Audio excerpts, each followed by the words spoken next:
Entonces, ¿cómo les va? ¿Todo bien? Bien. Igual más importante que todo eso, se está jugando la final de la B Nacional. Se están definiendo los dos últimos lugares. Partidos mucho más apasionantes que los de Europa.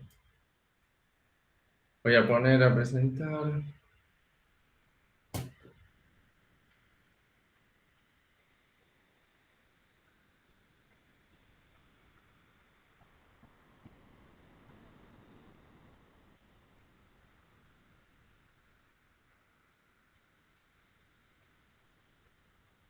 Ahí va. Bueno, la idea de este primer segmento, que va a ser cortito, vamos a ahondar un poco más en lo que estaba contando Martín recién sobre DFS y DFS y vamos a ver una aplicación práctica, estos algoritmos. Repaso rápidamente, digo súper rápidamente, ¿por qué? Porque lo acaban de ver con Martín, con código incluido, no es necesario. Por si alguien llegó recién, BFS lo que hace es corre por niveles, o se llama recorrido en ancho, por eso es Breadth First Search, y vamos a usar el T de Acola para representarlo, para implementar el algoritmo. Y en DFS es Depth First Search, es en profundidad, y se usa el T de Apila. Como vieron con Martín recién, ambos algoritmos son lineales, o B más C, como dijeron varias veces, que es suficientemente bueno. Como dijo Martín, si un algoritmo es lineal, muy usualmente decimos como, bueno, ya estamos en un buen orden de complejidad. Más que nada porque la gran mayoría de los algoritmos nos interesa ver todos los datos. Entonces, no podemos ver todos los datos, sí, con menos que lineal. Por ejemplo, con un orden logarítmico. Por eso, con lineal muchas veces ya es algo muy bueno y deberíamos conformarnos con eso. Si existe el logaritmo, mejor. Pero sí, sabemos que necesitamos ver todos los datos y bueno, el lineal es lo que buscábamos. Después uno puede optimizar y acercarse un poquito más y decir, bueno, es lineal, pero ¿cuántas veces recorro el grafo? Un número constante, claramente, porque es lineal, pero 3. Bueno, pero no lo puedo hacer menos veces.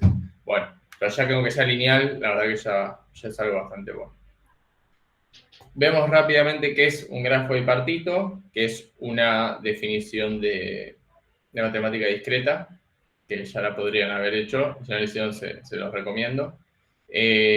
Un grafo bipartito, lo leo y después lo explico, que dado un grafo con n nodos y e aristas, se dice un grafo bipartito si existen dos subconjuntos U y B del grafo, tales que la unión entre U y B sean n, o sea, todos los nodos, o sea, que entre los dos subconjuntos estén todos los nodos tengan al menos un subconjunto asignado.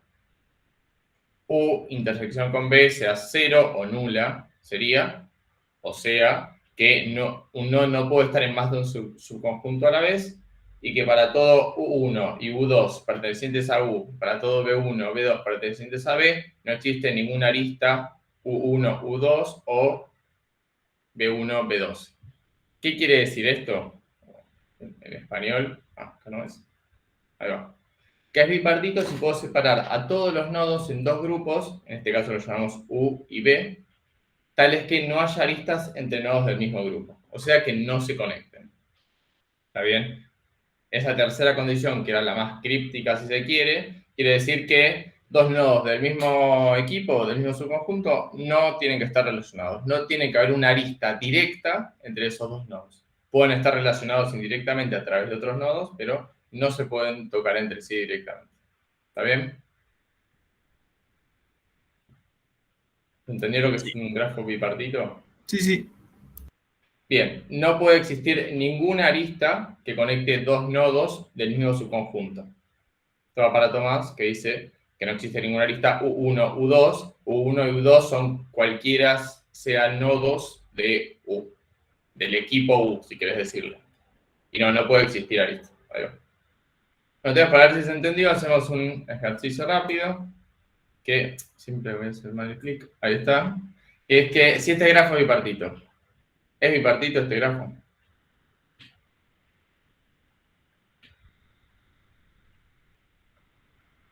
Toma dice, no, bárbaro. Alguien que explique por qué no.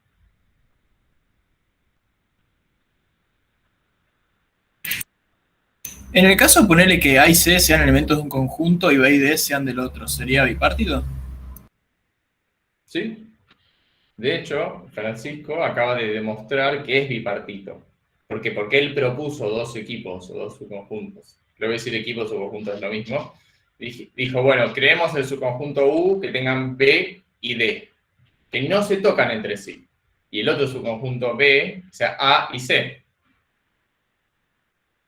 que tampoco se tocan entre sí. Entonces ya tenés dos subconjuntos que ambos involucran a todos los nodos. No hay nodos repetidos en los subconjuntos. Y además, dentro de los nodos de cada subconjunto no se tocan directamente, entonces es bipartito. ¿Está bien? Lo que hace bipartito es una característica del grafo, no es que lo vamos a modificar ni nada. Un grafo puede ser bipartito, sí pueden existir esos dos subconjuntos que ya hablamos un montón de veces. ¿Sí? No es que hay que hacerle algo para... No, eso no es bipartito. Puede haber un ejercicio que nos pregunte, por ejemplo, cómo hacer un grafo bipartito, lo podemos ver más adelante, pero a priori lo que queremos ver es así como está si es bipartito. Por ejemplo, gráficamente, yo voy a usar dos colores para pintar. ¿Sí? Por ejemplo, a los de un equipo rojo, usamos equipos rojo y negro. U y B es totalmente anecdótico, pueden llamar a los subconjuntos como ustedes quieran. Yo usualmente les pongo colores, pero es exactamente lo mismo. Por ejemplo, el rojo tiene A y C, como dije, el negro B y D, y fíjense que cumple las tres condiciones. Todos los nodos están en al menos un equipo, tienen un color. No hay ningún nodo que estén dos equipos al mismo tiempo, o sea que esté completo, que esté pintado de dos colores. Y además no hay dos nodos pintados del mismo color que se estén tocando.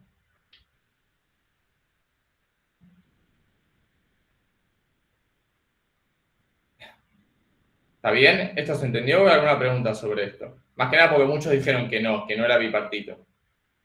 Entonces, por eso pregunto.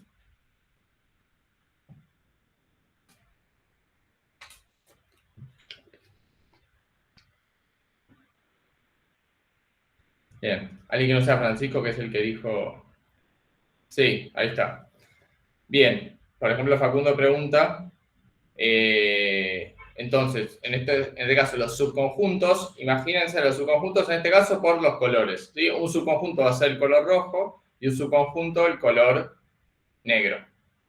¿Está bien? Entonces, lo repito, los de color rojo, todos los nodos tienen un color, o sea que están en un equipo. No hay un nodo que tenga dos colores, ¿sí? O sea que están sí o sí en uno solo. Y además no hay dos nodos o vértices, si yo le digo nodo, se le puede decir nodo o vértice, que se estén tocando directamente. Claro, como dice Valeria, no hay dos rojos conectados directamente. Si yo agregaría una arista entre A y C, ahí ya no cumplen estos dos equipos al menos, porque va a haber una conexión entre los rojos. Vamos a ver otro ejemplo, igual. Vamos a ver muchos ejemplos. Vamos a ver uno mucho más complicado. ¿Este es bipartito?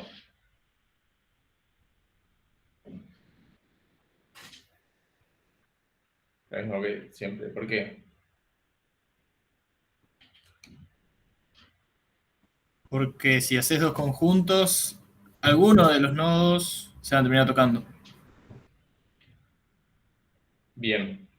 Acá, la mejor forma, como siempre, cuando nos piden una afirmación, en este caso, si queremos mostrar que es verdad, es tan sencillo como pintar los nodos, ¿no? Los vértices. Si podemos pintarlos de forma que cumplan las tres condiciones que ya dije como 10 veces, significa que es bipartito.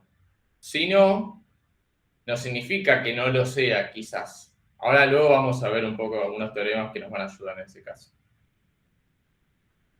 Como dijo Francisco, me parece, están diciendo varias personas ahí en el chat, no puedo pintar todos los nodos usando solamente dos colores, porque son solamente dos subconjuntos, logrando que no se toquen dentro de su conjunto. Por ejemplo, pinto el A con rojo, ¿sí? Luego voy a C. C, no se está viendo, a ver si... Pinto A de rojo. Luego pinto C de verde, porque rojo no lo puedo usar, porque ya se está tocando con un nodo rojo.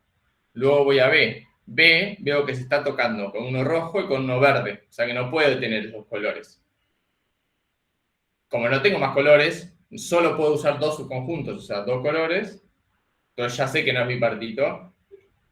Y si bien no lo estoy demostrando, ahora vamos a ver cómo lo podemos justificar bien, medio que ya se puede ver a simple vista, ¿no? Bien, vamos con el siguiente. ¿Este es bipartito?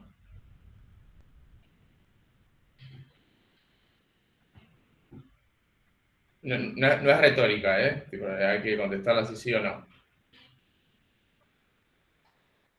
Bien, alguien que no sea Francisco, los que está poniendo que no. Perdón, Francisco, pero así ya habla otro. ¿Por qué no? No sé, Agustín, por ejemplo.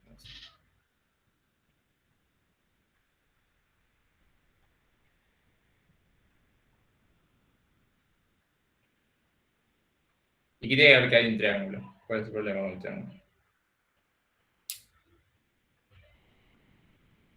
Que hay un ciclo. Porque tiene un número impar de vértices. Estas son preguntas para parcial. No sé si Martín está ahí, pero por ejemplo, si tiene un número Sí, sí, impar de sí. vértices, ¿es bipartito? Las voy a anotar para los verdaderos y falsos. Vamos, porque, o sea, para justificaciones, bien, no tiren, a ver por qué eso, porque hay una punta. ¿Qué es lo que hace que este no sea bipartito? Si opinan que no. Con seguridad.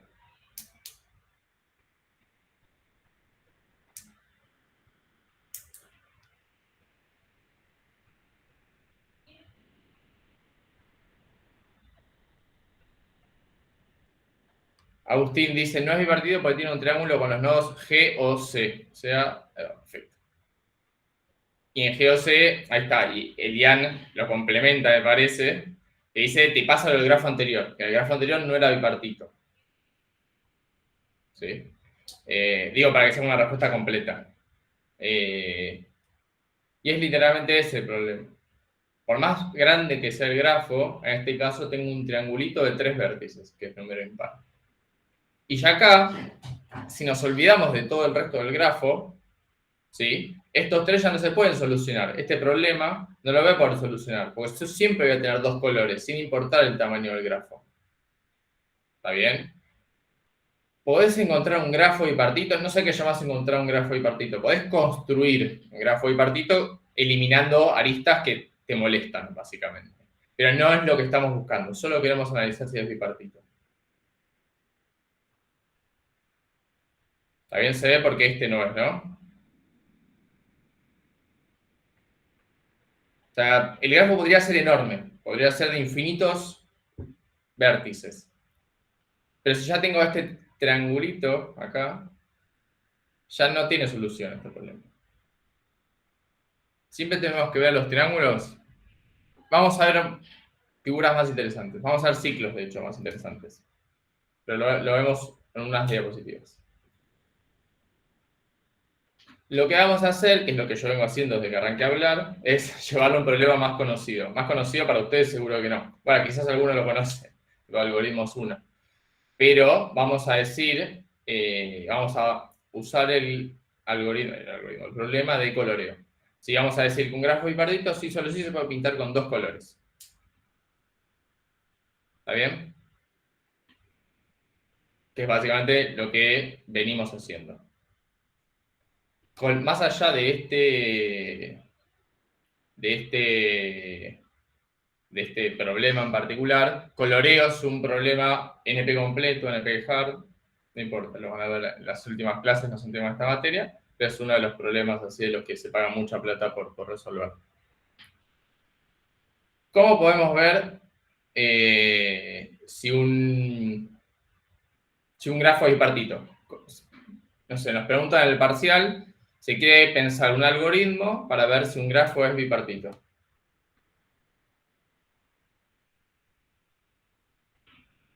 ¿Cómo lo podemos hacer? Te parás en un nodo y te fijas si el adyacente tiene el mismo color, entonces no es. Tengo el grafo vacío. ¿Qué hago? Te paras en uno, lo pintas de un color y a todos los adyacentes los pintas de otro color. Y vas adyacente por adyacente fijándote si lo puedes pintar así. Hasta que en algún momento tengas uno rojo, lo quieras pintar de negro y ahí se rompe. Bien.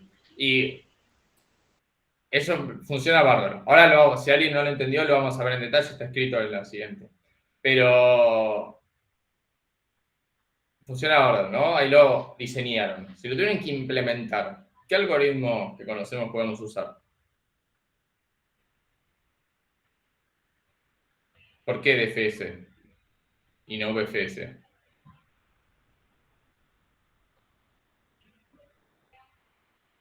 ¿Por qué uno de los dos? ¿Por qué no los dos? Porque va por rangos. Fíjense que tanto BFS como DFS para hacer recorridos. Van a ser recorridos en distinto orden, ¿no? Obviamente. Pero los dos nos sirven para recorrer todo el grafo, lo que estamos buscando. Siguiendo el algoritmo que planteó Eliana, ¿sí? Ella en ningún momento, en realidad, especificó el orden de los que hay que ir pintando. ¿Sí? Ella lo describió como si fuese en anchura. Podemos usar BFS. Pero podríamos usar DFS también. ¿Sí? Porque mientras recorramos todos los grafos, y como dijo alguien por ahí, recorramos todos los nodos, y coloreemos todos los nodos eventualmente, ¿sí? Nos da igual, es exactamente lo mismo. Si lo recorremos BFS o DFS. A mí en este caso en particular, es una opinión totalmente personal, me gusta más BFS porque me parece que se va a encontrar más rápido, pero igual es un tema puramente personal, la complejidad, como ya vieron, es exactamente la misma, no hay ninguna diferencia. De hecho, ahora vamos a ver en el código que es muy parecido. Vamos a ver el ejemplo de BFS. Por ejemplo, lo que vamos a hacer es vamos a arrancar por el A y vamos a pintarlo de verde. Luego vamos a pintar el primer anillo de A, o sea, E, K, D y B larga con rojo, ¿sí? Luego vamos a pintar el segundo anillo de A, que serían los adyacentes al primer anillo, o sea, los que acabo de pintar, que serían M, L, G, N y C. Vamos a pintar del color que puedo, que en este caso va a ser verde. ¿Está bien? Luego hago lo mismo con el tercer anillo de A. Digo anillo porque estoy pensando en un BFS. Y pinto los otros. Y ya está, como terminé y pude pintar todos, sé que es bipartito. Y acá está la demostración. O el ejemplo, si quieren. ¿No? O sea, mira, acá yo lo pude pintar, lo pude separar, así que si buscas esos dos conjuntos, son estos, es bipartito, lo podemos garantizar. Bien.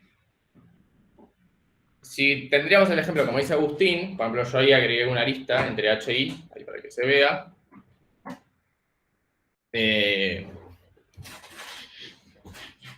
Ahí cuando querramos pintar con rojo, el tercer anillo, no sé, por ejemplo, vamos a empezar por F, lo pinto de rojo. ¿Por qué? Porque me fijo que los adyacentes a F, M y L son verdes, entonces lo puedo pintar de rojo, bárbaro. Luego voy a los adyacentes de C, pinto H, lo pinto de rojo porque solo tiene un adyacente pintado que es C, que es de verde. Luego voy a I y me fijo sus adyacentes, tengo C en verde, H en rojo, fallé. ¿Sí? O sea, fallé, digo, no es bipartito, encontré un triángulo y encontré algo más importante también, que vamos a ver luego, tanto misterio, ¿no? ¿Hay casos donde no queramos usar DFS? No, recuerden que la complejidad es exactamente la misma. Depende de dónde esté el triángulo y de ustedes arranquen, pueden ser que encuentren antes o después, pero ya depende del grafo. Si van a analizar el grafo antes de hacer DFS o DFS, no tiene sentido porque estos algoritmos ya son lineales.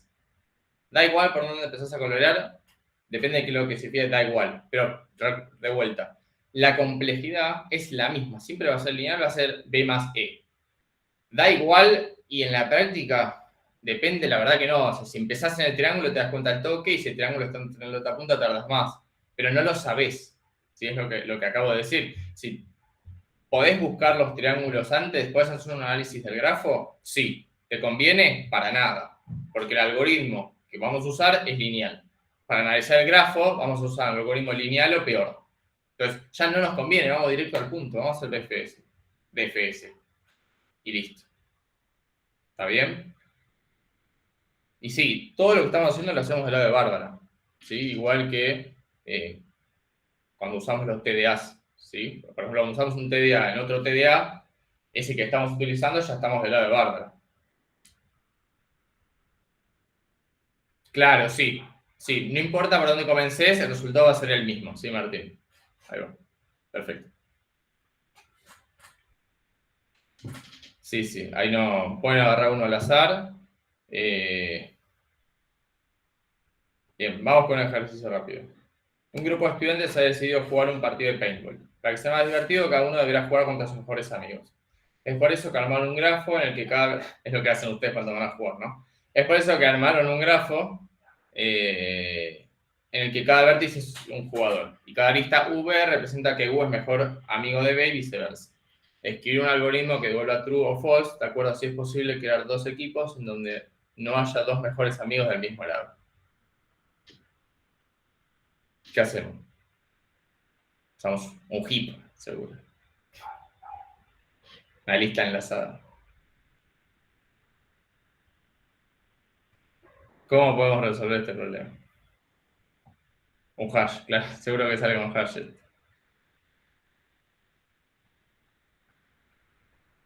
Tenemos un grafo, de hecho. Bien, tenemos un grafo, ¿qué hacemos? Bien, lo que acabamos de decir, ¿no? Hacemos un recorrido de FS y lo vamos pintando.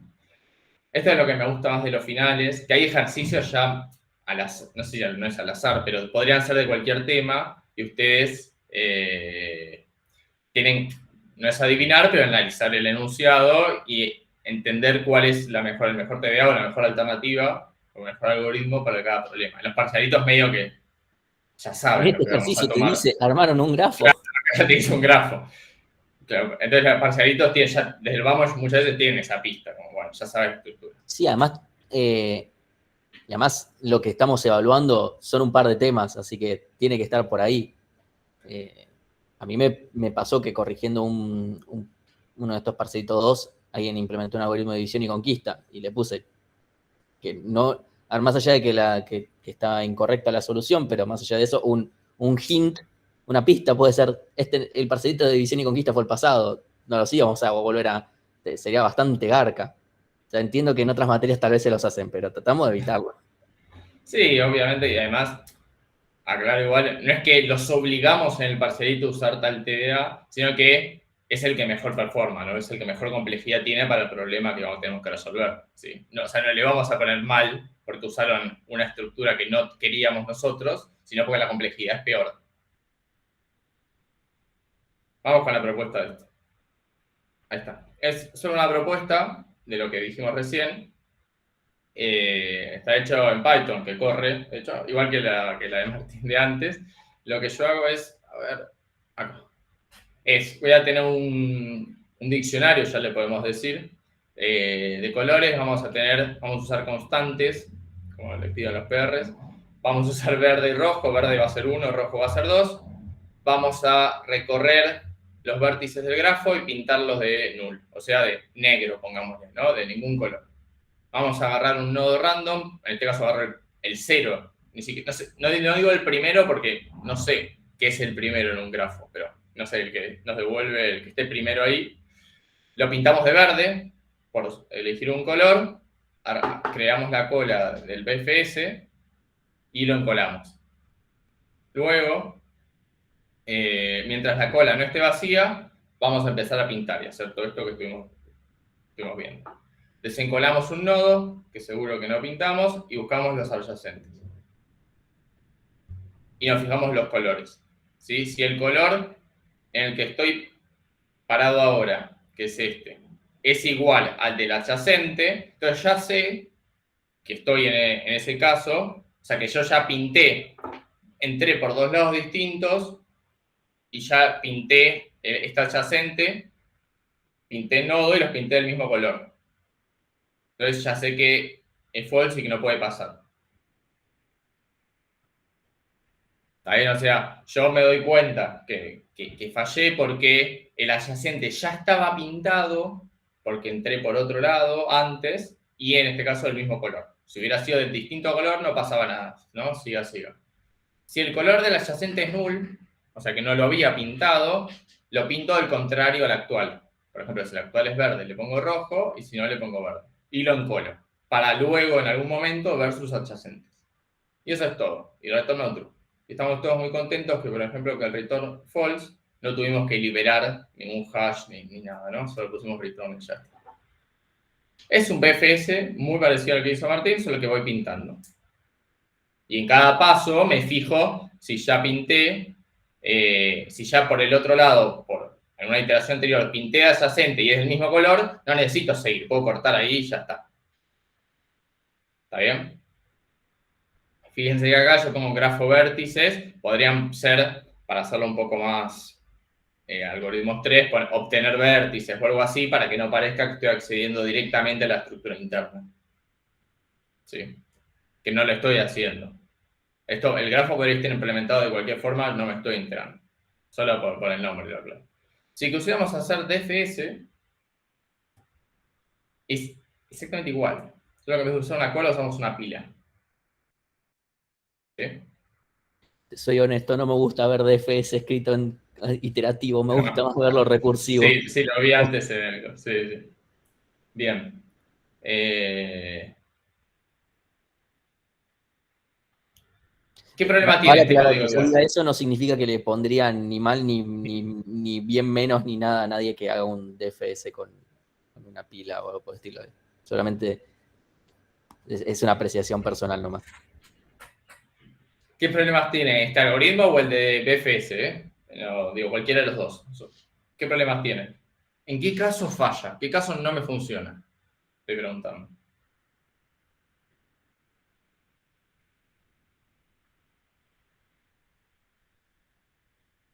Cuando no tenés grafo. No, bueno, supone que está bien. Voy a decir que preguntar. Bueno, en realidad no. Porque si no hay vértices, esto no hace nada. El while. No tengo idea. Pero no, suponete que existe. No estoy buscando un caso tan particular. De hecho, casi que lo contrario a eso. Si no tiene vértices, claro, esto devuelve null. Claro, faltaría un if al principio. Está bien, ese caso falla. Pero un caso mucho más grande. If not grafo, no sé si no funciona. No creo que funcione. Pero estoy buscando, de hecho, casi el caso inverso de eso. El contrario. ¿Cuándo puede fallar este algoritmo? Que es el mismo que veníamos charlando antes. Componentes no conexas. Exactamente. ¿Por qué? Porque yo agarro, ¿sí?, un nodo. Yo agarro un nodo al azar y lo voy a recorrer en BFS toda esa componente conexa. ¿Sí? Y voy a ir agregando los adyacentes a la cola si es BFS y voy a ir recorriendo todos, pero si no es no conexo y tengo otra parte del grafo en otro lado, esos nodos nunca van a entrar en la cola. La cola va a estar vacía, voy a retornar true y quizás en otro lado había un triangulito suelto y en realidad no era conexo el grafo entero. Perdón, no era bipartito el grafo entero. ¿Sí? La definición de bipartita es exactamente la misma, para el grafo no conexo, no cambia nada.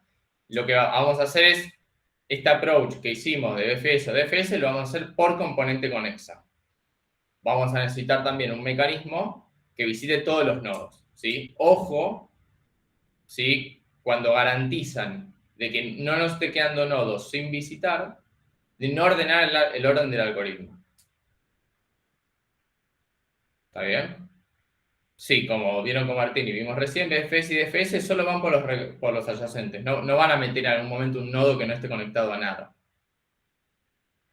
Sí, es como dice Martín, si cada componente conexa a bipartito, el grafo completo es bipartito. Ojo, de vuelta, con no modificar el orden del algoritmo. El algoritmo B más C es muy bueno. No lo empeoren buscando componentes conexos. Sí. Usando diccionarios posiblemente tengan una solución bastante simple y que no empeore el algoritmo. Bueno, entonces para cerrar, voy a hacer unas preguntas rápidas. Si un grafo es conexo, ¿entonces es bipartito? No, bien, no tiene nada que ver. No tiene nada que ver. ¿Cómo lo demostramos? Contraejemplo, ¿no? Un triangulito, ¿no? Es conexo y no es bipartito. Segundo, si un grafo es bipartito, entonces es conexo. No tiene nada que ver, de vuelta. Si un grafo tiene ciclos de longitud impar, entonces no es bipartito. Esto es algo que lo dijeron algunos. Esta es verdadera y que de hecho cuando alguien pregunta, ¿vamos a buscar triangulitos? En realidad no, vamos a buscar cualquier ciclo de longitud impar. ¿Sí? Y abajo hay una pregunta que dice, si un grafo no tiene ciclos, entonces es bipartito.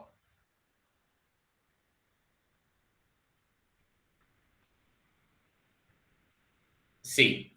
Si un grafo no tiene ciclos, entonces es bipartito, por un teorema que vamos a ver ahora, y está relacionado al anterior. Que si no tiene ciclos de longitud impar, entonces es bipartito. Piensen básicamente que si un grafo no tiene ciclos, no tiene triángulos, no tiene nada que nos haga empeorar, ¿no? No voy a llegar al mismo nodo por dos lados distintos. Así que si lo quieren pensar así. Si un grafo tiene ciclos pero de longitud par, entonces sí o sí es bipartito. O esta es mucho más fuerte, porque hablamos de los impares antes. Pero si solo tiene ciclos pero de longitud par. Bien, esta es la más fuerte y la más difícil de demostrar así a lo discreta, pero sí, es cierto. Y vamos a ver el teorema que vamos a usar, que es que un grafo es bipartito si solo si no contiene un ciclo impar. ¿Sí? Si solo si lo puedo pintar de dos colores y un árbol por definición es bipartito porque no tiene ciclos. Este teorema lo van a usar todo el tiempo cuando quieran justamente justificar por qué es bipartito. Ojo nada más con poner en el parcial, ¿no? Bueno, es o sea, hay un ciclo impar, entonces, no sé, bipartito por teorema. No, digan, bueno, vimos un teorema o usamos el teorema que dice es un grafo bipartito, sí, solo sí, no contiene un ciclo impar. ¿Está bien? No les pedimos que lo demuestren, ¿sí? Pero menciónenlo y complétenlo, ¿sí? No.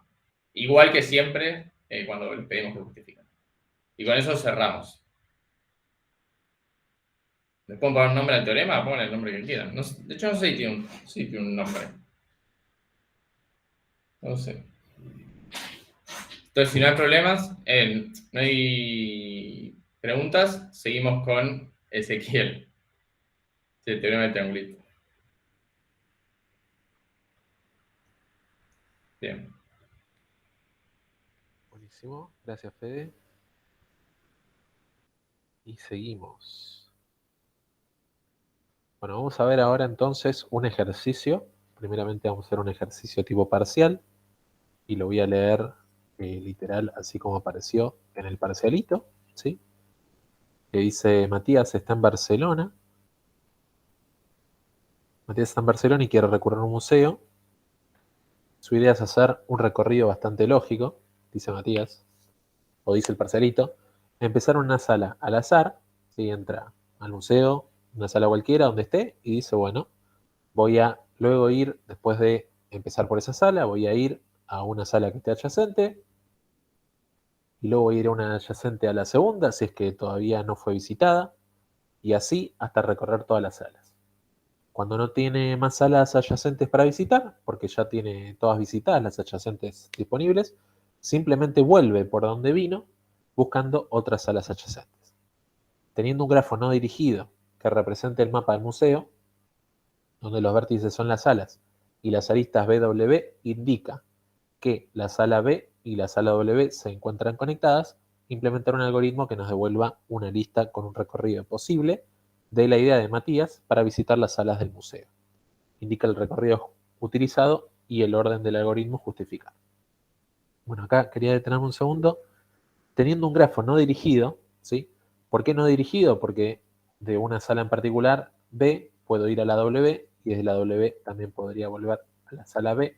Entonces, no es dirigido el grafo. ¿Sí? No hay un tema de dirección de yo puedo ir para allá pero no puedo volver o alguna cosa así. A ver. Entonces, hay gente que dice tal cual. Vale la pena aclarar que fueron de viaje, fueron a Barcelona y Mati estaba ahí recorriendo un museo. Y vamos a ver si el ejercicio es fácil o no. Y en función de eso, desear o aportar a que Mati y Nacho vuelvan a Barcelona a volver a recorrer museos. Bien. Dice Mati es profe de algoritmos, tal cual, obviamente. y dice Matías tiene un TOC. Hay gente que dice Matías tiene un TOC. Y yo digo que, bueno, no sé. O sea, Matías quería recorrer todas las salas del museo y propuso una forma de hacerlo que le permite recorrer todas, en principio. Vamos a ver si efectivamente recorre todas las salas y por qué las hace de esta manera y si existe alguna otra manera de recorrerlas. Bien, entonces, en función de eso, vamos a mostrar en un grafo, donde este puede hacer un supuesto museo, cómo Mati hace su recorrido. ¿Sí? Por ejemplo, digamos que la puerta está en la B, entonces estamos en la B y recorremos la sala del museo con todas sus particularidades, miramos los cuadros, lo que sea que haya en el museo, escuchamos el audio, la audiodescripción del cuadro para entender de qué se trata o lo que sea, ¿sí? Y después de hacer la visita del museo, la visita a la sala B, vamos a ir hacia otra sala. ¿Sí? ¿Qué decía Mati? Bueno, Mati mira las adyacentes y visita una nueva sala adyacente que no haya sido visitada antes. Desde la B puedes ir a la E o puedes ir a la A, ¿sí? Y como ninguna está visitada, podría ir a cualquiera de las dos, ¿sí? Sería indistinto. Y por suerte Mati de la B que estaba se fue a la A. Bien. Entonces en la A pudo ver las cosas que estaban en la A, visitar, y esa cosa, el Museo Senador Samayoa. Barrilete Co. Bien. Visita la A, ¿sí? Y tenemos también un listado de visitados. ¿Para qué estamos haciendo un listado de visitados? Por lo menos en este seguimiento para este museo, porque Mati se tiene que acordar qué salas visitó y qué salas no, para no volver a visitarlas, ¿sí? Era parte de la descripción del algoritmo. Entonces, ahora que está en la sala A, Mati dice, bueno, ahora que estoy en la sala A, visito alguna sala adyacente que no haya visitado todavía. Obviamente no voy a volver a la B porque ya la visité. Vamos a ir a la G o a la D, por ejemplo, a la G. Entonces visita la G. Y desde la G no va a visitar la A porque ya está visitada, puede visitar la E que todavía no está visitada. Ahora, cuando está en la sala E, mira a las salas adyacentes y ve que ya están visitadas. Entonces dice, no puedo visitar la B porque ya está visitada, no puedo visitar la G porque ya está visitada. Hagamos esto, vamos a volver sobre mis propios pasos, esa especie de camino de pancitos que fue dejando en el piso, retrocede sobre sus propios pasos para ver si desde algún otro lado encuentra una nueva sala para recorrer. Entonces vuelve a la sala G, que es por donde vino, y se fija si hay alguna adyacente que todavía le quede por recorrer. Y la cuestión es que no. Entonces vuelve a la sala A, que es de donde vino, y de nuevo se fija si hay alguna adyacente para recorrer, y en efecto está la D para recorrer. Desde la D no va a volver a la A porque ya la visitó, va a ir a la F, lo mismo desde la F va a ir a la C, desde la C va a ir a la H, y cuando esté la H va a ver que no tiene adyacentes por recorrer. Entonces, ¿qué va a hacer? Bueno, desde la H va a volver por donde vino desde la C, no encuentra más adyacentes, vuelve a la F, que no encuentra más adyacentes, a la D tampoco, de la D vuelve a la A, de la A había venido desde la B, y como la B es la entrada del museo, Mati dice, bueno, ya recorrí todo el museo y ya estamos con el recorrido, y ese fue un recorrido exitoso del museo que queríamos hacer. Encima ensucia el museo con las migas de pan, bueno, pero vamos a decir que a medida que va volviendo a través del museo, va limpiando las miguitas de pan que va dejando. Bien. El problema es cuando hay otras componentes, ¿no? Bueno, en ese sentido, podemos plantear diferentes casos. Por ejemplo, ¿qué significa que un museo tenga diferentes componentes conexas, ¿no? Un ejemplo podría ser que haya un área restringida del museo, por ejemplo, hay un área en mantenimiento, entonces tendrías que avanzar hacia allá o al otro piso. Dice, bueno, el segundo piso hay cosas, pero las escaleras están rotas y los ascensores tampoco funcionan. Entonces ahí tendrías otro piso con ¿cómo se dice? Otra componente conexa. El tema es que para llegar a ese lugar, si no puedes llegar físicamente, tampoco lo puedes recorrer. Y si sí puedes llegar a ese lugar, entonces existe una arista, ¿sí? De la misma manera, supongamos que el museo es un multimuseo que tiene varias sedes, y vos también podrías desde una sede ir a la otra sede caminando, no sé, cruzás la calle y está la otra sede del museo, y de esa manera la sala B, por ejemplo, que es la entrada al museo, tendría conectado otra sede, pero que efectivamente sería parte de la misma componente conexa, ¿sí? Si existe otra componente conexa de este museo, pero yo no puedo llegar a ese lugar, entonces tampoco tiene sentido que lo recorra porque no voy a poder. Y si se puede, entonces debería haber una arista. ¿Está bien? Pero de nuevo, en todo caso, si existiere un segundo piso o otro museo, también podríamos hacer este mismo algoritmo en el otro piso o en el otro museo, suponiendo que no hay relación entre un grafo y otro. ¿Sí? Pero para un mismo museo, sí, todas las salas que se pueden alcanzar deberían poder llegarse caminando y por lo tanto que hayan aristas. Bien. Entonces un pre es un grafo conexo, ¿no? ¿Qué es un pre? ¿Soy yo que no sabe lo que es pre? Prerequisito. Sí, podría ser. Ahí está. Hay grafos en 3D. ¿Cómo? Eh, digamos, los grafos los representamos en 2D, pero podrían representarse en 3D. No, no es una limitante. De hecho, hay algunas condiciones de grafos que te dicen, bueno, si vos la podés dibujar en 2D y que ninguna línea se cruce, podría ampliarse eso a otras dimensiones. Pero en particular, digamos, las representaciones del grafo no tienen que ver con la dimensionalidad del grafo. Ahí, bueno, por ahí hubo un spoiler, quizás si alguien lo vio, pero la pregunta es, ¿qué está haciendo Matías? ¿Lo que está haciendo Matías tiene nombre o cómo hacemos para escribirlo en un algoritmo? ¿Sí? Voy a subir arriba, tipo 1944, alguien dijo la respuesta correcta, 1944 de nuevo. Hay gente de Cazuela de River, me gusta.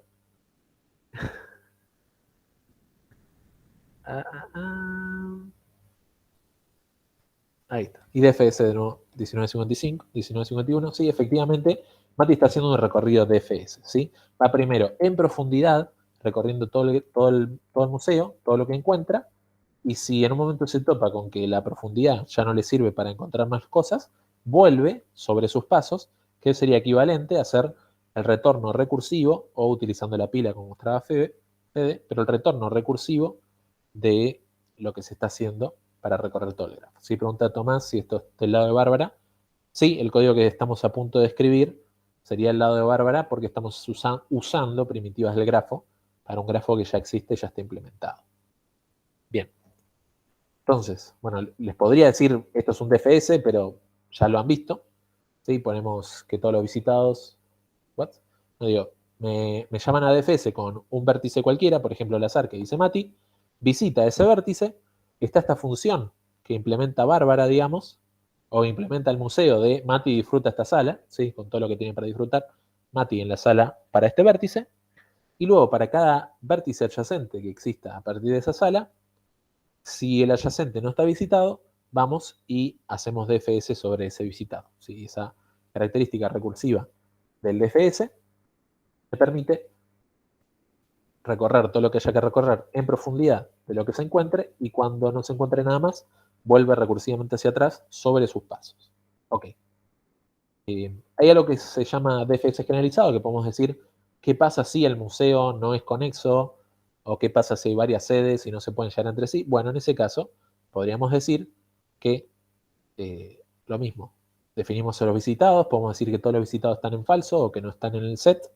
Y por cada uno de los vértices que existen en el grafo, tratamos de visitarlo si es que no fue visitado antes. Pero de nuevo, hay que ver con respecto a lo que es nuestro programa en particular, si tiene sentido que existan varias componentes conexas o no, podemos decir, empezar a escribir el ejercicio y decir, bueno, pienso que un museo debería tener todos los lugares accesibles, como las aristas definen lugares a los que puedo llegar, si existieran lugares a los que no podría llegar, no me serviría hacer esto. Pero, por ejemplo, en el caso de recién, que vieron un ejercicio bipartito, efectivamente podrían haber relaciones interpersonales no conexas, por decirlo así. O sea, no necesariamente el grafo definido por las mejores amistades es un grafo conexo. ¿Sí? Entonces, para ese ejercicio en particular, hay que detectar que el grafo no necesariamente es conexo y, por lo tanto, hacer una descripción generalizada del problema que aplique los recorridos para cada una de las componentes conexas. ¿Está bien? Eso es algo importante a la hora de un parcelito, darse cuenta de qué es lo que hay que hacer. Ok. Eso es todo en este ejercicio. Si quieren podemos volver a la parte de definir, indicar el recorrido utilizado y el orden del algoritmo. No sé si se salió por alguna razón. Esto preguntaba por una implementación de, ¿cómo es?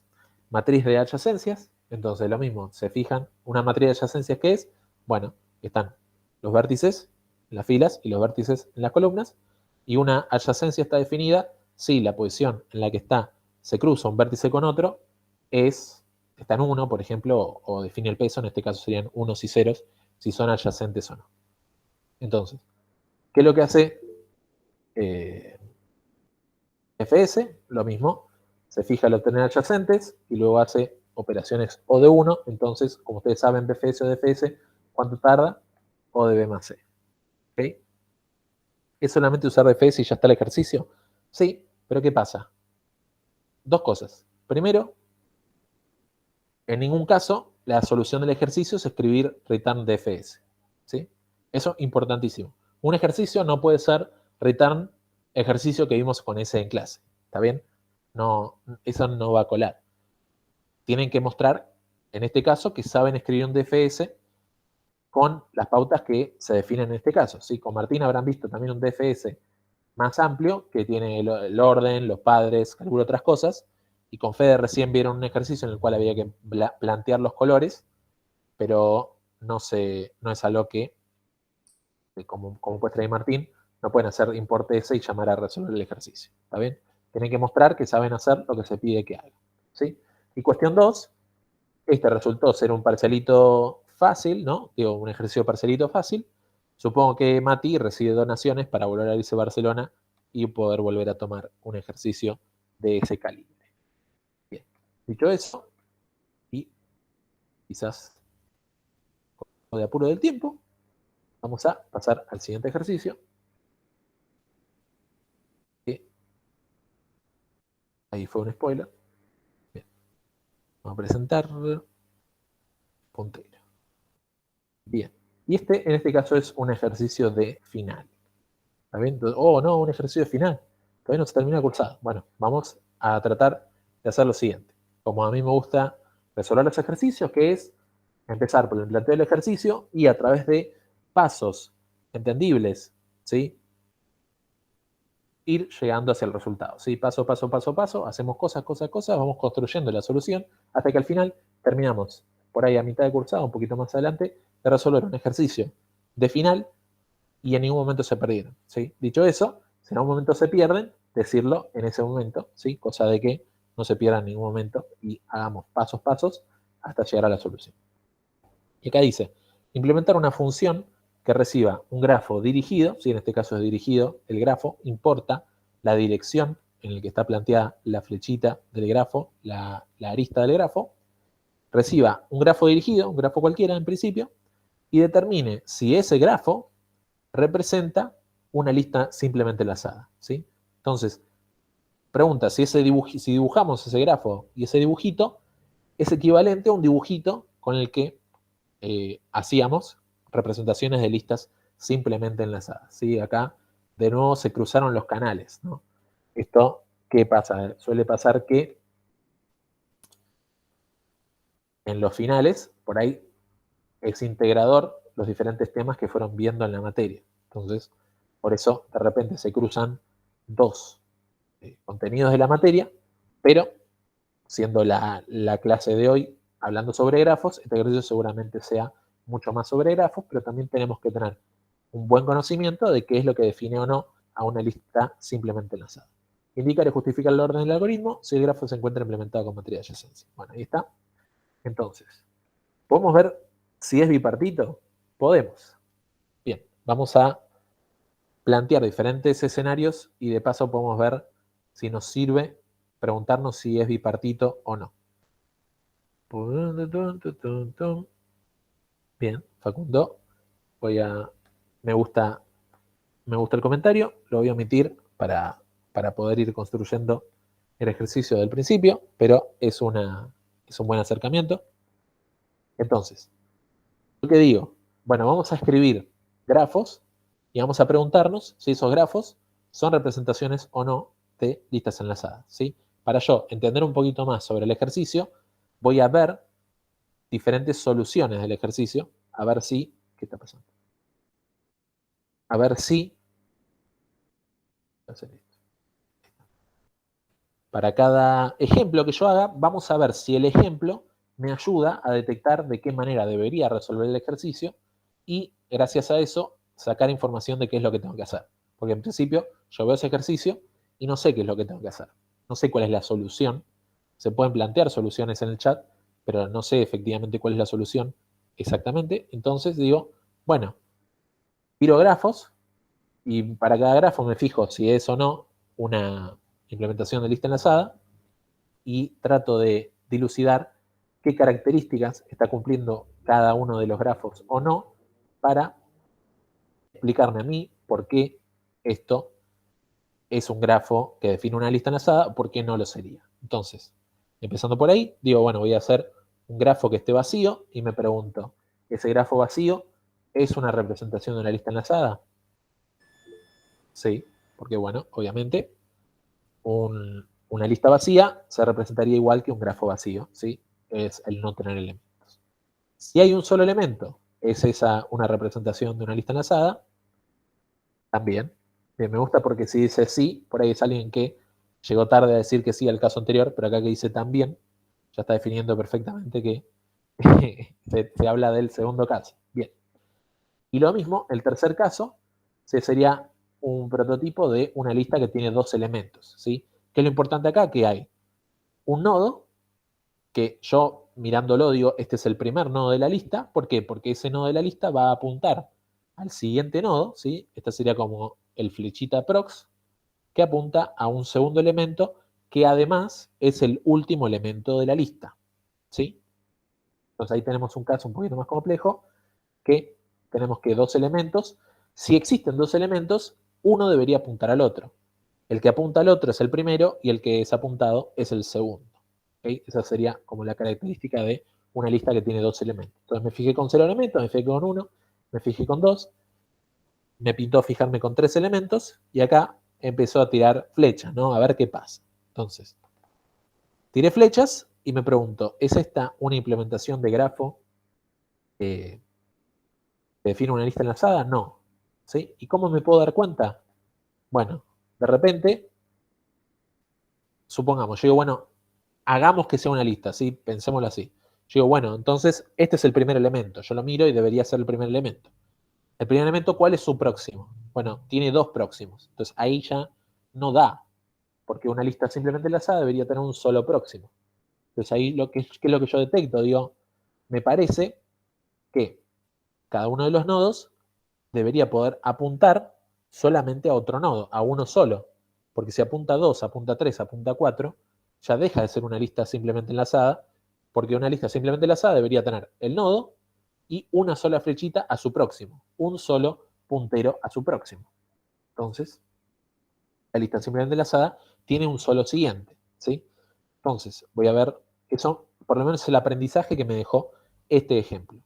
Este otro ejemplo, ¿qué me está diciendo? Bueno, yo miro y veo varias cosas. Por ejemplo, si yo quisiera empezar por un nodo a recorrer esa lista, digo, bueno, empiezo por acá, este tiene un siguiente, pero este no tiene un siguiente. Y de hecho hay otro nodo que podría también ser el primero de la lista que apunta a este.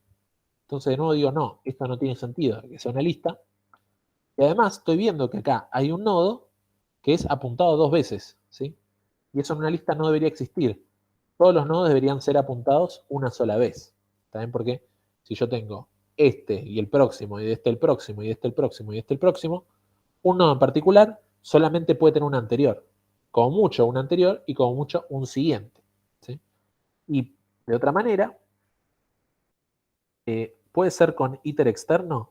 Ojo, Iñaki, que no estamos hablando de listas, digamos, no implementaciones de listas. Acá el ejercicio dice que se recibe un grafo. Entonces, no tendríamos disponible un iterador de lista externo porque no hay ninguna lista implementada. Lo que está implementado es un grafo. La pregunta es si ese grafo que está implementado describe por sus nodos y aristas, si es un grafo dirigido, si ese grafo dirigido describe por sus nodos y aristas a una lista enlazada, ¿sí? Donde los nodos son los elementos de la lista y las aristas serían la flechita prox, ¿sí? La flechita al siguiente elemento de la lista. ¿Ven? De nuevo acá, ¿sí? Acá podemos ver, ¿qué podemos ver acá? Por ejemplo, esto es un grafo que no es bipartito, pero más importante, esto es un grafo que tiene un ciclo. De hecho, si este fuera un grafo con 4 elementos, con un ciclo de 4 elementos, tampoco podría definirse una lista. ¿Por qué? Con este grafo no hay ningún primero y último para la lista. ¿Dónde empieza la lista? ¿Dónde termina la lista? El grafo no debería poder tener ciclos. ¿Ven? Porque definimos la lista, una lista tiene que tener un primer elemento. Y ese primer elemento apuntará al siguiente, y ese segundo elemento apuntará al siguiente. Y si la lista tiene 3 elementos, ese debería ser el último. Pero si el último apunta al primero, tenemos un problema, porque esa lista está rota. ¿La lista podría ser cíclica? Por lo menos una lista simplemente enlazada no debería ser cíclica. De hecho, si tu lista queda en este estado, está rota la lista. ¿Saben por qué? Por ejemplo, supongamos que usamos el iterador externo para recorrer hasta el final, nunca llegamos al final. Ese iterador externo me está dando más de una vez el mismo elemento. Y eso no está bien. Bien. Entonces, habían preguntado entonces, fijarnos si es bipartito. Me parece aún más importante, es superador a fijarse si es bipartito, fijarte si tiene ciclos o no. Porque que tenga un ciclo de tamaño impar o un ciclo de tamaño par da lo mismo. En ambos casos no nos sirve que tenga un ciclo. Entonces no me voy a fijar si es bipartito o no, porque no me importa si es bipartito o no, lo que me importa es si tiene ciclos o no tiene ciclos. ¿Bien? Más ejemplos. Dijémonos acá, tenemos 2 elementos en la lista, pero no se conectan entre sí. Eso tampoco debería ser una lista, ¿sí? Porque si hay 2 elementos, tendría que haber una flechita que los una. ¿Está bien? Entonces no pueden haber 2 elementos que yo consideraría como el primero de la lista o que los consideraría como el último en la lista, los 2 elementos. No tiene sentido eso. Acá tenemos otro ejemplo donde se da el mismo problema. Podríamos empezar por acá, hay una flechita al siguiente, otra al siguiente, pero encontramos que este elemento es apuntado por más de uno y eso tampoco estaría bien. Y acá tenemos un caso donde, de nuevo, tenemos un ciclo, este es un ciclo de tamaño par, pero sigue teniendo el mismo problema que si empiezo a recorrer, veo el próximo, después el próximo, después el próximo, esto nunca termina esto. Y además, ¿qué pasa? Nos está faltando ese elemento que no es apuntado por nada. Hay un elemento que no es apuntado por nada y ese es el primero de la lista. ¿Sí? Hay un elemento que no es apuntado por nada y es el primero de la lista porque no está siendo apuntado por nada. Y ese elemento que no está siendo apuntado por nada apunta al siguiente y ese apunta al siguiente y ese apunta al siguiente, supongamos, y el siguiente y el siguiente y el siguiente, hasta que llegamos a un elemento que no apunta a ningún otro y ese es el último de la lista. ¿Está bien? Estamos viendo todas esas características. Esta sí es una lista de 3 elementos. ¿Ok? Y vamos a tratar de resumir entonces toda esta información que fuimos obteniendo. Y es que, primero, ok, spoiler. Bueno, dijimos, ningún nodo debería apuntar a más de un nodo. Y por otro lado, ningún nodo debería ser apuntado por más de un nodo. ¿Sí? Eso, por curiosidad, si quieren, o por temas que vamos viendo en la materia, tiene un nombre en la materia y que define cuántos elementos apuntan a un nodo en particular en un grafo, y hay otra cosa con otro nombre que define para un nodo en el grafo hacia cuántos elementos apunta. ¿Está bien? ¿Saben el nombre técnico, si quieren, de eso? Ahí está. Son el grado de entrada y el grado de salida. ¿Está bien? El grado de entrada de un nodo define cuántos elementos apuntan hacia ese nodo. Entonces, por ejemplo, este nodo tiene grado de entrada 2.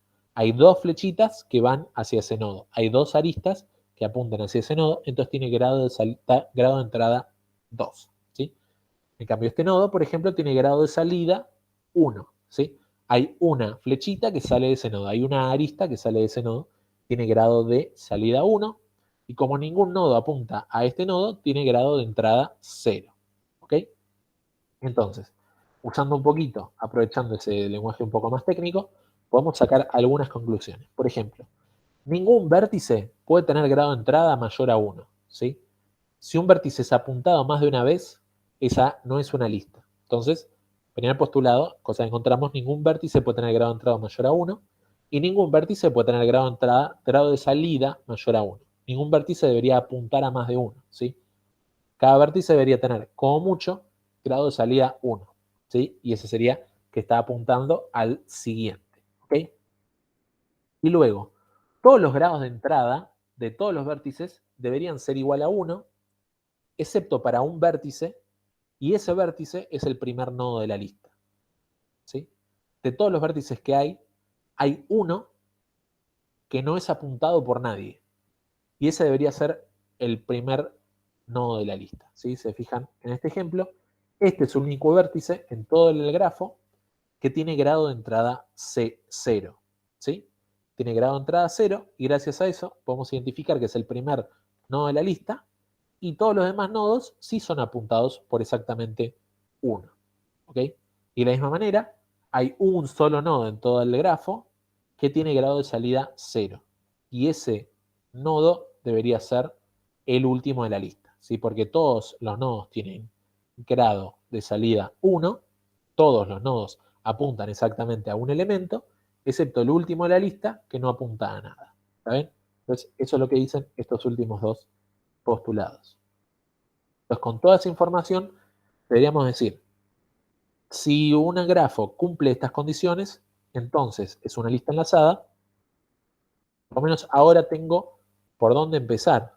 Es decir, bueno, lo que se me ocurre, ¿no? Obviamente, calcular los grados de entrada y los grados de salida de todos los nodos y luego fijarme si ese grafo cumple o no con todas estas condiciones, ¿sí?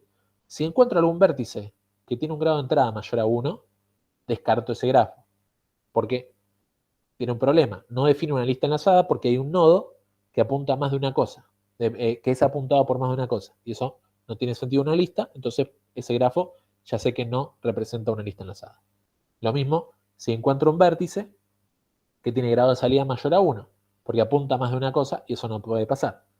Lo mismo, tengo que encontrar un nodo que me sirva de primer nodo de la lista, que tenga grado de entrada 0, y tiene que ser uno solo, y tengo que encontrar un nodo que tenga grado de salida que sea igual a 0, y ese va a ser un solo nodo, y va a tener que ser el último nodo de la lista. ¿Okay? Eso lo digo por este ejemplo, donde, por ejemplo, ninguno de los nodos tiene grado de entrada o salida mayor a 1. ¿Está bien? Pero hay más de un nodo en esta representación que podría ser el primero y más de un nodo que podría ser el último. Entonces, esto no tiene sentido. De hecho, a lo que podríamos decir es que para que un grafo represente una lista enlazada, debería ser conexo a ese grafo. ¿Sí? Que todos los elementos del grafo puedan ser alcanzados a través de ir avanzando desde el primero al siguiente, al siguiente, al siguiente, hasta encontrar el nodo correspondiente. ¿Ok? Acá son mucha información la que estoy diciendo. Espero no haber dicho nada que no sea por lo menos lógico. Por lo menos desde que estábamos acá, después un pasito y un pasito y un pasito. ¿Sí? Hemos avanzado un montón del principio de la clase, pero espero que se haya entendido entonces. ¿Qué quería hacer? Escribir un algoritmo que represente lo que queremos averiguar. ¿Sí? En principio voy a tratar de calcular los grados de entrada y de salida de un grafo.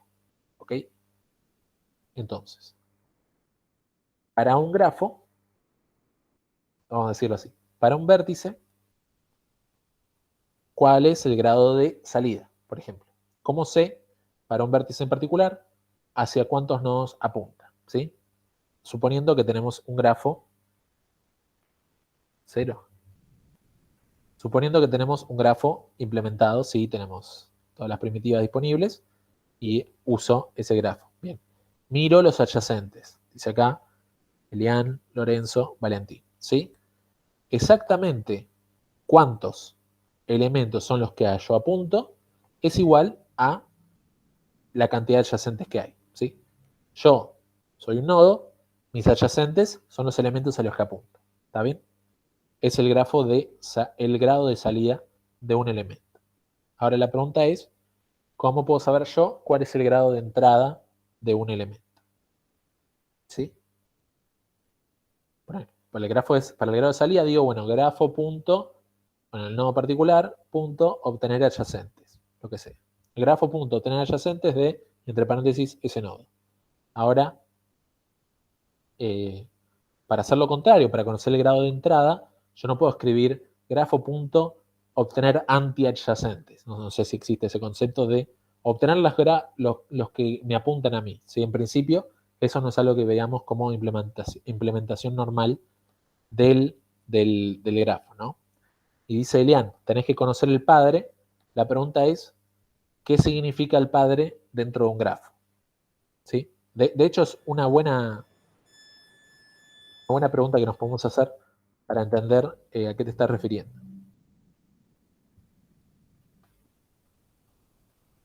Dice Tomás, una idea que también mencionaba Valentín, y es que cuando vos te apuntan, cuando alguien te tiene como adyacente, entonces incrementa en 1 tu grado de entrada. ¿Sí? Dice Valentín, la cantidad de veces que aparezcas como adyacente de otros es exactamente tu grado de entrada. ¿Sí? Eso es correcto. ¿Sí? Yo, para no dejar pasar la inquietud de Elian, lo que sí quiero mencionar, por ejemplo, es cuando nosotros hacemos recorridos BFS y DFS, se genera un árbol de padres, ¿sí? Pero ese árbol generado no equivale a todos los elementos a los que yo soy apuntado, ¿sí? Mi diccionario de padres para un nodo en particular mío es desde qué nodo llegaron hacia mí dentro del recorrido, ¿ok? Eso no significa que haya otras maneras de llegar, pero lo que define a ese diccionario de padres es la primera forma en que se llegó, y de esa manera se me visitó. ¿Está bien? Pero hay que distinguir esa cuestión. ¿Por qué? Por ejemplo, para un árbol binario, un árbol binario de búsqueda, cada elemento tiene un solo padre. Pero en un grafo no existe esa idea de padre, porque no existe un solo elemento que diga, bueno, este es el único elemento por el cual se te llega, ¿sí? Entonces, cuando decimos tenés que conocer al padre, no podemos hacer un recorrido y decir cuál es el padre, porque podrían haber más de un elemento que apunte hacia ese elemento, y sin embargo, en el diccionario de padres no está presente, porque en el diccionario de padres se presentan ciertas cosas en particular que nosotros en este caso nos estaríamos perdiendo por no ver otras cosas. Entonces, tiene que ver con lo que dijo Tomás y lo que dijo Valentín, ¿sí? Cada vez que un nodo aparezca como adyacente de otro nodo, eso cuenta para su grado de entrada. Entonces vamos a ver cómo hacemos para calcular esto. Vamos a crear un par de diccionarios para guardar esta información. Y vamos a decir, por cada vértice que esté en el grafo, me voy a fijar sus adyacentes. ¿Por qué me voy a fijar sus adyacentes? ¿Por qué? Porque por cada adyacente que haya, ese vértice se le va a incrementar en 1 su grado de salida. Y además, para ese adyacente se le incrementa en 1 su grado de entrada, ¿sí? ¿Qué estoy escribiendo acá? Estoy diciendo que vértice tiene como adyacente al vértice que se llama adyacente. Entonces, vértice apunta adyacente. Entonces, esa flechita que está en la que estoy parado me dice vértice apunta adyacente. Entonces, el grado de salida de vértice incrementa en 1. Y el grado de entrada de adyacente se incrementa en 1, ¿sí? Porque esta flechita que está de acá para acá es una salida más del vértice que se llama vértice y una entrada más del vértice que se llama adyacente, ¿sí? Ahí está escrito. Y de paso, como no están inicializados estos diccionarios, vamos a inicializarlos todos en 0. Bien. Cuando te apuntan, el grado del tuyo entrada es +1. O podrías, antes del segundo for, ponerle len de adyacentes al grado de salida, ¿sí? Podría simplemente es escribir eso y quitar este incremento, ¿no?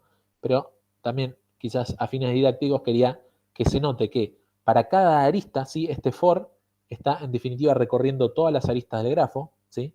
Primero para cada vértice todos adyacentes, después para otro vértice todos adyacentes, después para otro vértice todos adyacentes, y ver que por definición, por cada una de esas aristas, ¿sí? Por cada adyacencia presente en el grafo, estoy incrementando en 1 la salida del grafo del que vengo, estoy incrementando en 1 la entrada del grafo al que llego, ¿sí? Entonces, de alguna manera estoy casi, por definición, escribiendo los grados de entrada y de salida, ¿sí? Y por eso digo, por ahí queda un poquito más claro escribirlo de esta manera. Bien. Ahí está, eso hecho por acá. Y para no enfrascarnos demasiado, esta es una función que devuelve dos valores de retorno. ¿Está bien? ¿Sí? Si lo hiciéramos en C, crearíamos una estructura para que la estructura devuelva los dos elementos. ¿Sí? Esto, como se hace en Python, esto en Python se puede hacer y queda así. ¿Sí? Yo llamo una función que devuelve dos cosas y me la guardo en dos variables diferentes para que quede ahí guardadito en el grado de entrada, todos los grados de entrada que se calcularon, y en el grado de salida, todos los grados de salida que quedaron. ¿Sí? El explote cerebro. No, es una pavada. Bien. Voy a crearme un par de variables booleanas diciendo, bueno, quiero saber si encontré el primer elemento de esa lista y quiero saber si encontré el último elemento de esa lista. Entonces me lo voy a crear como variables booleanas. Mientras no los haya encontrado van a valer false y cuando los encuentre van a valer true. ¿Okay? Y digo, para todos los elementos, los vértices del grafo, ¿qué me voy a fijar? Bueno, ¿se acuerdan los postulados? Decía, bueno, si el grado de entrada es mayor a 1, está todo mal. Si el grado de salida es mayor a 1, está todo mal. Tengo que encontrar un primero y tiene que ser único. Tengo que encontrar un último y tiene que ser único. Entonces, decimos, si el grado de entrada de ese vértice es mayor a 1, o el grado de salida de ese vértice es mayor a 1, puedo hacer return false y de nuevo la magia de los recolectores de basura, que ya no, todo el resto no me importa, no tengo que destruir ni nada por el estilo. ¿Sí? Ahí tenemos, estamos revisando dos de las condiciones que eran importantes para resolver el ejercicio. Bien. ¿Qué otras condiciones habían? Bueno, esto vamos a ignorar un ratito, vamos acá. Si yo encuentro un vértice que tiene grado de entrada 0, entonces ese vértice debería ser el primero. Entonces digo, che, encontré el primero. Ahí está, lo pongo en true. Y si hay un grado de salida de un vértice que vale 0, pongo que el último está en true. Sí, encontré el último. A ver. Si el grado de salida del vértice es 0, entonces ese es el último. Ahí está. Si el grado de entrada es 0, entonces ese es el primero. ¿Sí? ¿Qué es lo que salté acá? Bueno, si ya había encontrado el primero de la lista y encuentro otro vértice que tiene grado de entrada 0, significa que hay dos vértices que deberían ser el primero de la lista. Y eso no tiene sentido, entonces devuelvo false. Si ya había encontrado el último y encuentro otro vértice que tiene grado de salida 0, entonces también devuelvo false. Porque hay dos vértices que deberían ser el último de la lista, y eso tampoco tiene sentido por una lista simplemente enlazada, entonces de nuevo devuelvo false. ¿Ok? ¿Hay algún caso en el que este código no esté funcionando bien? ¿Qué opinan? ¿Sí? A ver, les anticipo. Este código no funciona bien, entonces van a quedar re groses si dicen no funciona para este caso.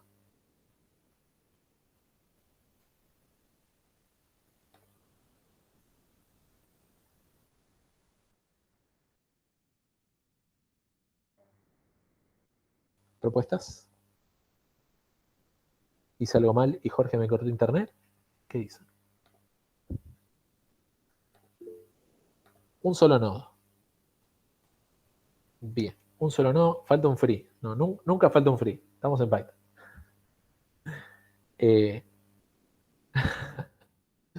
Un solo nodo. A ver. Si es un solo nodo, debería tener grado de entrada 0 y grado de salida 0, ¿no? Entonces vamos a venir por acá. Esto no va a ser verdad. Esto tampoco. Acá va a decir, si grado de entrada es 0, va a decir, che, este es el primero. Y grado de salida es 0, también va a decir, che, este es el último. Entonces, ese único nodo va a ser tanto el primero como el último y yo veo que está funcionando bien. De hecho, me faltó mostrarles una línea del opción que es que falta al return, ¿no? Esto tiene que ser return true o return false. De hecho, o sea, no había ningún return true. Hasta acá todo era return false. Era como que siempre daba mal. Bueno, faltó esta línea que dice, Yo hago un return que si hay un primero, si encontré un elemento que es el primero y además encontré un elemento que es el último, entonces devuelvo true. Y si no, devuelvo false.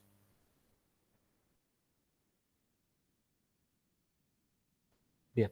Te faltó castear. Sí, no hacemos eso aquí en Python. No avanzaste el iterador. ¿Qué iterador?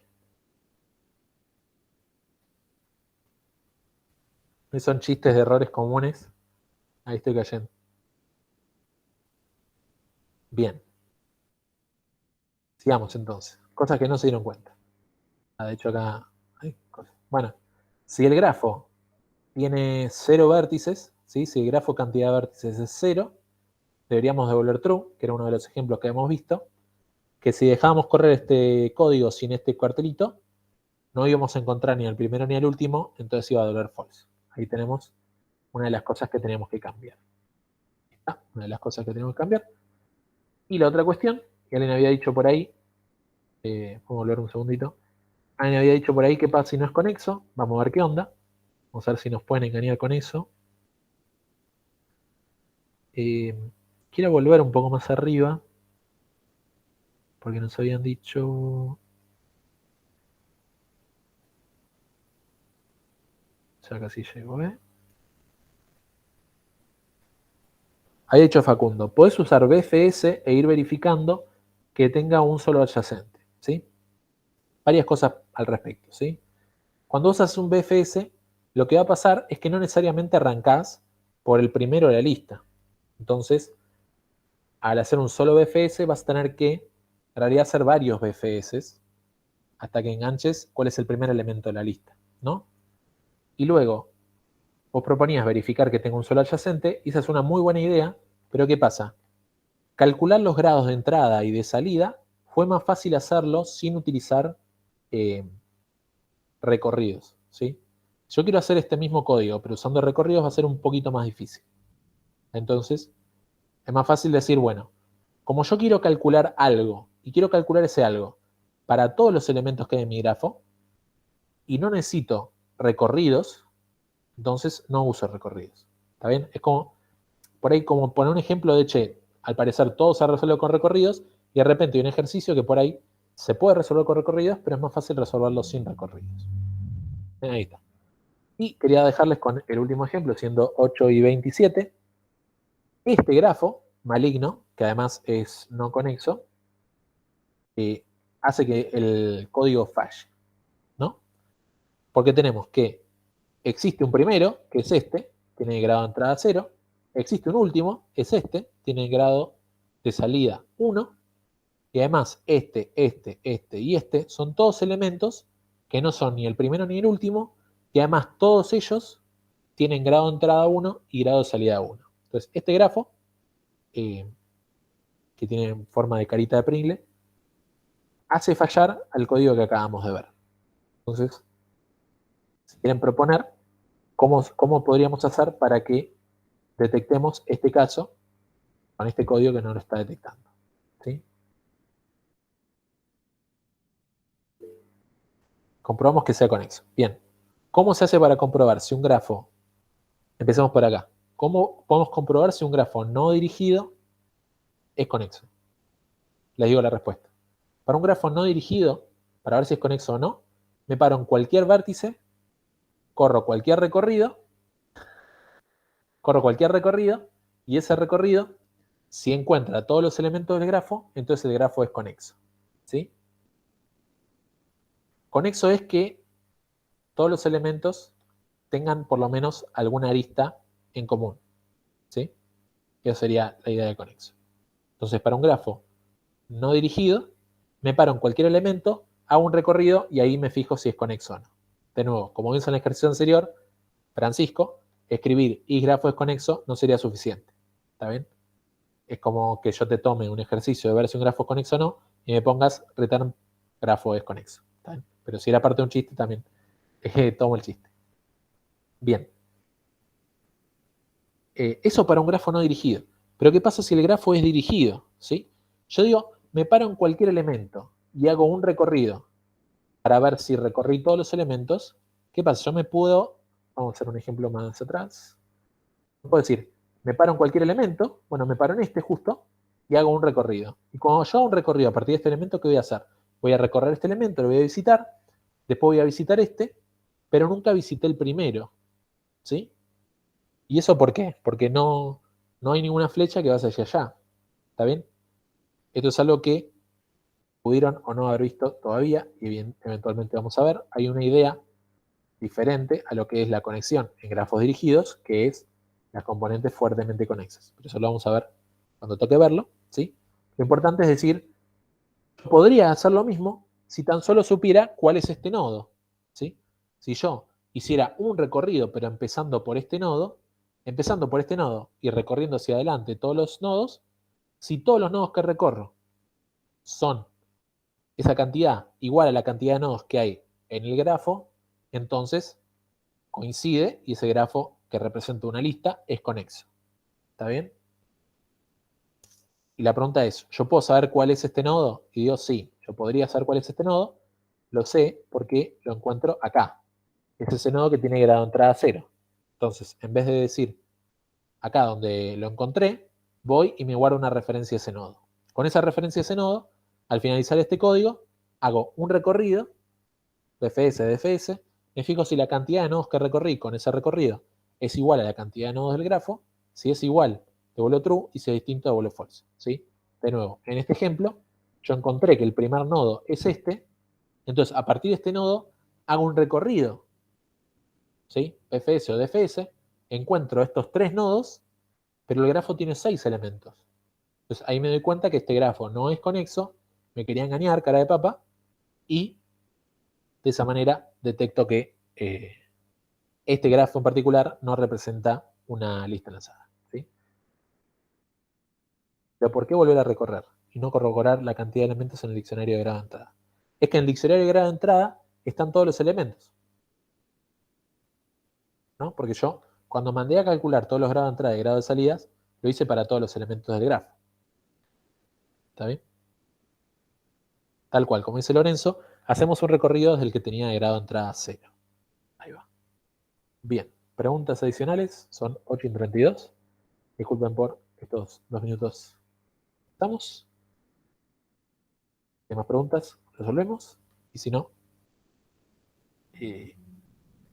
daremos por finalizada la clase.